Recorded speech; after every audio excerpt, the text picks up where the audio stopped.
Mass మహారాజా.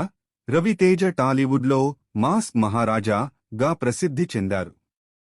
ఆయన acting energy, mass following ఈ టైటిల్కి అర్థం చెప్పగలవు.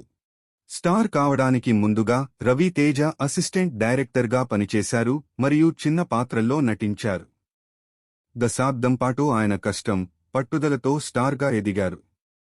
మీకు రవితేజ అంటే ఇష్టమైతే మా ఛానల్ను లైక్, సబ్స్క్రైబ్, షేర్ చేయండి. రవితేజ టాలీవుడ్లో వేగంగా సినిమాలు పూర్తి చేసే హీరోలలో ఒకరు. తక్కువ సమయంలో సినిమాలను పూర్తి చేసి నాణ్యతను ఎప్పుడూ తగ్గనివ్వరు. కెరీర్ ఆరంభంలో ఎన్నో తిరస్కారాలను ఎదుర్కొన్నప్పటికీ రవితేజ ఎప్పుడూ వెనక్కి తగ్గలేదు. ఇవాళ ఆయన యూత్కు గొప్ప ప్రేరణగా నిలిచారు. 50 ఏళ్లు దాటినప్పటికీ రవితేజ తన ఫిట్నెస్ను, యవ్వనాన్ని కాపాడుకుంటూ ఆరోగ్యకరమైన జీవనశైలికి ఆదర్శంగా నిలుస్తున్నారు.